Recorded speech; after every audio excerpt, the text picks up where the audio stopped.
Hello, fellow egoists! Today we'll be discussing chapter 220 of the Blue Lock manga, seeing how this chapter played out and what it tells us about Kaiser and Isagi's rivalry. The chapter first starts with Isagi being pressed by Aiku and looking for whatever options he has left. Following Igo's Jinpachi's philosophy of a striker taking responsibility for the team's victory to heart, Isagi decides to pass and put victory above all. After all, he's in a team that follows rationality, so trying to shoot even if he doesn't have an option is foolish. Even if it works, it will be a fluke goal, which is the one thing Isagi always tries to avoid. As Yuki sees the passing coming, he makes a comment about Isagi's choice being a wise one, and though it is, it's not actually Yuki who'll be able to profit off of it. As he said himself, he is a mud boat, so as he prepares to get the ball, Lorenzo appears from behind and marks him to stop the pass from coming to him. Though as I predicted in last chapter's analysis, if Lorenzo is there, then there's also Kaiser right behind him. We see our Emperor not only took this opportunity to free himself from Lorenzo, but also immediately tapped into flow and is going to show off exactly why he's called God's chosen Emperor and the best striker of the U20 division. Though right before that, Isagi that Kaiser has transcended meta, though we'll discuss that later on in more details. As Kaiser is in the motion of shooting, Sendo comes on midfield to try and tackle, though the Emperor sees that coming using meta vision, and does the perfect first touch to lift the ball and himself, avoiding the tackle in what could be considered peak football reflexes and technique. This precious time bought by Sendo isn't wasted though. Aiku immediately goes to stop Kaiser's potential shot course, and as if that wasn't enough, Ryu comes from the side to do a body charge worthy of WrestleMania stunts, making Kaiser spin on himself in midair and getting his back facing the ground. This type of tackle is so dangerous that Ness shouts for foul, though before he can finish, we see Kaiser talking. While any other striker would have probably given up and accepted his fate, losing the opportunity, Kaiser still has his eyes on the prize, and as he's slowly falling, one sentence comes out of his mouth. Eat shit, losers. Even while being thrown around, the Emperor uses his eyes to find a shooting course and does a nutmeg rebound Kaiser impact through Aiku's legs and right into the net. While everyone is shocked at what just happened, Isagi analyzes what just happened, and out of the 22 people of the field, an egoist smiles, inspired and in awe at how much of a genius God's chosen Emperor is. 2-1 for Bastard Muchen, as Kaiser showcases to the world the game changer that he single-handedly is. Before analyzing in depth this chapter, let me just say this. What a fucking chapter. I literally got shivers while reading it. Kaiser really showed why there's a god in his nickname of God's chosen Emperor. The paneling is dynamic as always and showcases Isagi's and Kaiser's similarities in a really subtle way, but I'll get to that later. Now let's get into the analysis. First off, I want to address the people who think that Isagi passing is him forsaking his ego. Being an egoist means putting yourself first when you have the opportunity, not being foolish. Had Isagi tried to shoot even though he knew his chances were non-existent, then he would have been no better than Barrow before his awakening into second selection. As I predicted in my analysis of last chapter, Kaiser was in prime position to see Isagi getting pressed and the potential pass from him. And this sequence is pretty similar to Barrow's goal in the U20 match. Though I thought that Lorenzo would still keep his mark on Kaiser a bit, or at least keep a certain safe distance, but this chapter may actually show Lorenzo's big weakness. He isn't necessarily the analytical type, and as his nickname put it, he's an ace killer, meaning that he is at his best when marking someone and typically tries to do that.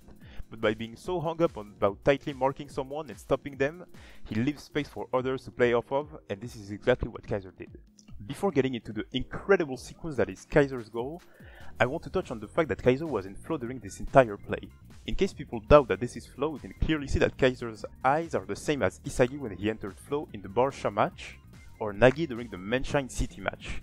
But Kaiser being in flow means that this challenge was high enough that he did need to put his 100% into this play. So while he was overwhelmingly good and did beat Ubers even in a 1v4, I gotta give it to Ubers. They were such a big threat, and especially Lorenzo, that they forced even the best striker in the world of the U20 division to give it his all, even if for a single action. Let's finally get into the breakdown of Kaiser's incredible goal though. The first thing I want to highlight is Kaiser's incredible cool mental. Even while being in the motion of shooting with the fastest leg swing in the world, he was still able to feel incoming threats with metavision and dodge them. His first touch is simply masterful. Not only does he perfectly control the ball to evade Sendo's charge, but the first touch itself comes from a shooting motion. So Kaiser had to relax and slow down his swing, which, keep in mind, is the fastest in the world. The second thing that's really interesting in this panel is that we finally see the design of Kaiser's Metavision eyes, which looks exactly like Nico's and Aiku's. A point I touched on during my video on Metavision is that special eye designs seem to showcase the philosophy of the player. So for example, Ryo had Metavision eyes that look like chameleons and the ties that make up his aura, while Isagi has puzzle pieces in his eyes to show how he thinks of the field as a puzzle with different pieces scattered through it. As Kaiser prepares to shoot mid-air, we do see that those eyes are looking for the best shooting course, and that one being between the legs of Aiku and right into the net. A true predator looking for the best shooting path possible at the moment, and all of that in milliseconds, and with the precision of a god. Just like Isagi said, Kaiser is indeed a true genius. Though earlier I've talked about the fact that this chapter showcased how similar Kaiser and Isagi are.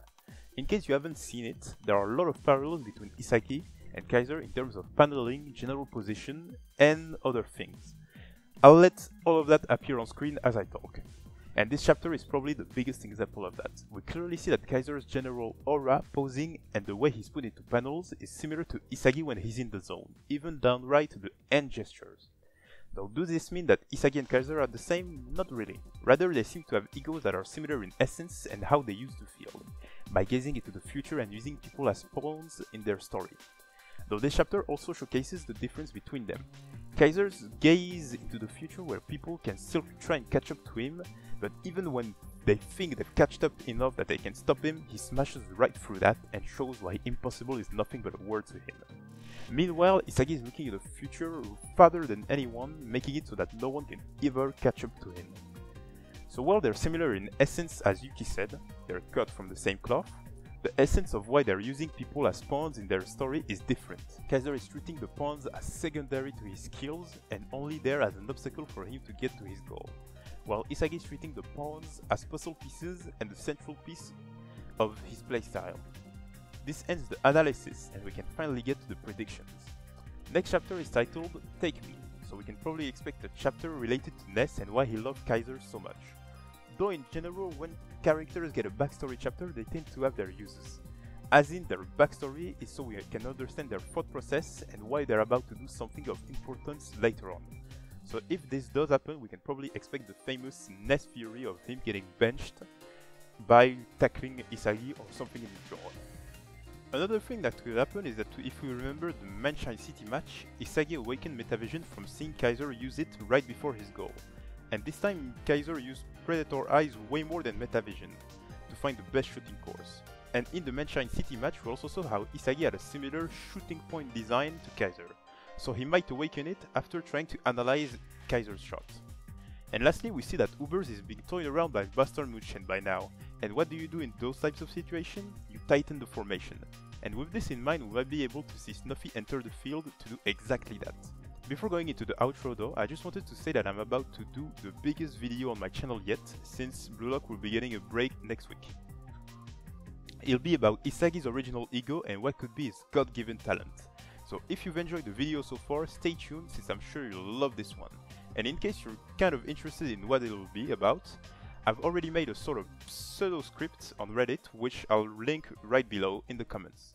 And with that said, thank you for watching. It's a pleasure to know I've managed to get your attention for this long and I hope you enjoyed the video. All the resources used in this video can be found in the comments, and leave one if you want to discuss the chapter and what might happen next. It'll be a pleasure to discuss. And with all that said, have a great one, fellow egoists.